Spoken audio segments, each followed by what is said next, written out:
Hello, friends. It's story time, and we're going to be doing our second read aloud of Those Shoes.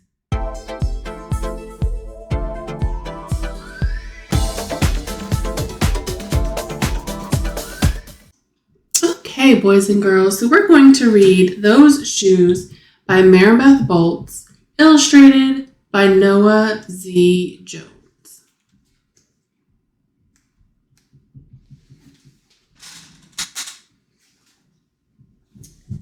I have a dream about those shoes. Black high-top shoes, 2 white stripes. And high tops they're called high tops because they cover your ankle.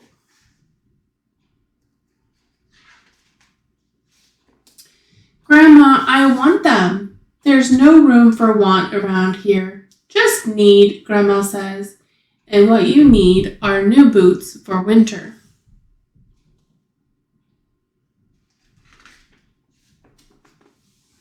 Brandon T comes to school in those shoes. He says he's the fastest runner now, not me. I was always the fastest before those shoes came along. Nate came to school in those shoes. Antonio and I count how many times Nate goes to the bathroom. 7 times in one day, just to walk up and down the hall real slow. Next, Alan, Jacoby, and Terrence each get a pair. Then, one day, in the middle of kickball, one of my shoes comes apart. That means it went into little pieces. Looks like you could use a new pair, Jeremy, Mr. Alfrey, the guidance counselor, says. Here's the guidance counselor, and he works at a school, and he helps boys and girls solve problems. It looks like Jeremy has a problem, doesn't he? He brings out a box of shoes and other stuff he has for kids who need things. He helps me find the only shoes that are my size, Velcro, like the ones my little cousin Marshall wears. They have an animal on them from a cartoon I don't think any kid ever watched.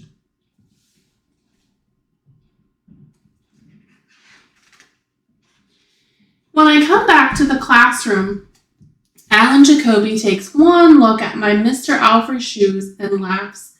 So do Terrence, Brandon T, and everyone else. The only kid not laughing is Antonio Parker. At home, Grandma says, "How kind of Mr. Alfrey." I nod and turn my back. I'm not going to cry about any dumb shoes. But when I'm writing my spelling words later, every word looks like the word shoes, and my grip is so tight on my pencil, I think it might bust. On Saturday, Grandma says, "Let's check out those shoes you're wanting so much. I got a little money set aside. Might be enough. You never know." At the shoe store, Grandma turns those shoes over so she can check the price. When she sees it, she sits down heavy. "Maybe they wrote it down wrong," I say. Grandma shakes her head. Grandma had to sit down when she saw the price because she was shocked. How do you think she feels?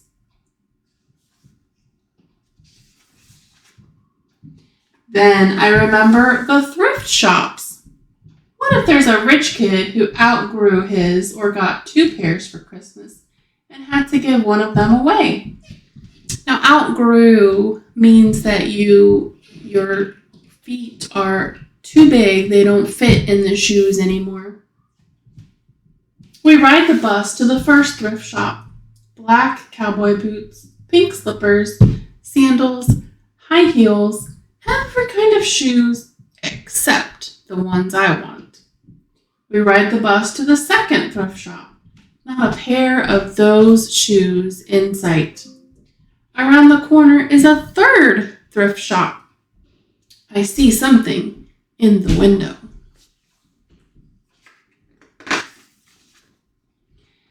Black shoes with 2 white stripes, high tops. $2.50. Those shoes. My heart is pounding hard as I take off my shoes and hitch up my baggy socks. How exciting, Grandma says. What size are they? I shove my foot into the first shoe, curling my toes to get my heel in. I don't know, but I think they fit. Grandma kneels on the floor and feels for my toes at the end of my shoe. Oh, Jeremy, she says, I can't spend good money on shoes that don't fit.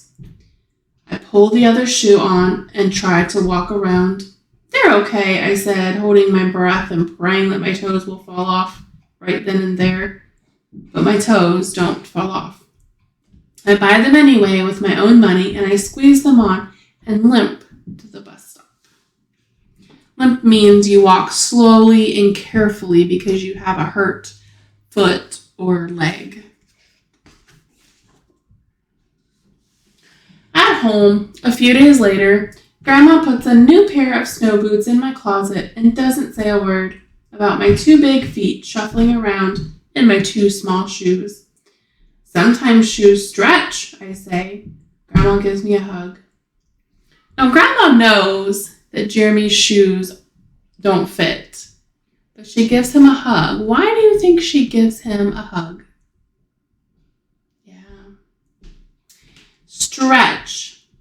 Stretch means to pull something or make it bigger. So Jeremy is hoping that the shoes would become bigger and they would stretch. I check every day, but those shoes don't stretch. I have to wear my Mr. Alfreys to school again. One day during math, I glance at Antonio's shoes. One of them is taped up, and his feet look smaller than mine. Now, Jeremy thought everybody in the whole school had those shoes, but Antonio's feet are taped up. How do you think he feels about those shoes? Yeah.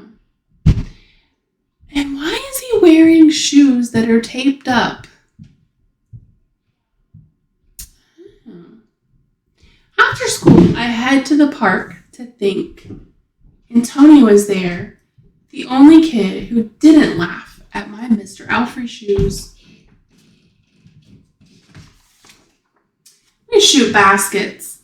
A loose piece of tape on Antonio's shoe smacks the concrete every time he jumps. That means it's not sticking to what it's supposed to, so the piece of tape is just sort of flapping. Jeremy thinks, I'm not going to do it. We leap off the swings. I'm not going to do it. We race from one end of the playground to the other. I'm not going to do it, I say. Antonio, do what? Grandma calls me for supper and invites Antonio over too. After supper, he spies my shoes. How come you don't wear them? Antonio asks. I shrug. My hands are sweaty. I can feel him wishing those shoes were his. When your hands get sweaty, it's usually because you're nervous about something. That night, I'm awake for a long time thinking about Antonio. When morning comes, I try on my shoes one last time. Before I can change my mind, the shoes are in my coat. Snow is beginning to fall as I run across the street to Antonio's apartment. I put the shoes in front of his door, push the doorbell, and run.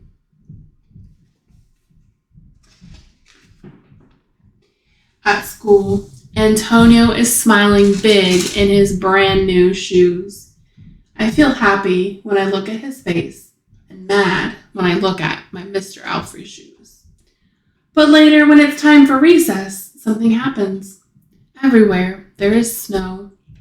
Leave your shoes in the hall and change into your boots, the teacher announces.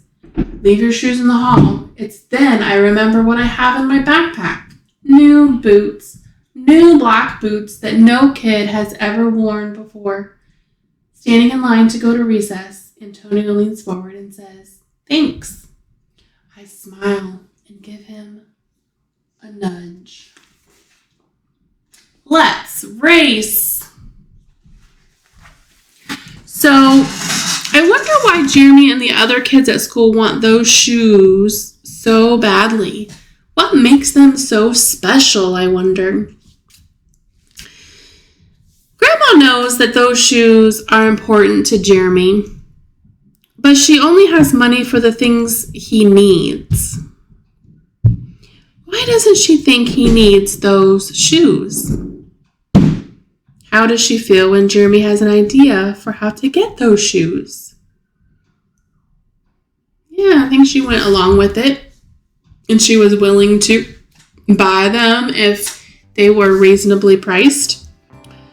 Antonio seems really happy in his new shoes. Why does he thank Jeremy before they go play? How do you think he knew Jeremy gave him the shoes? I hope you enjoyed the second reading of those shoes. Don't forget to hit that like and subscribe button below. And I will see you on the next video.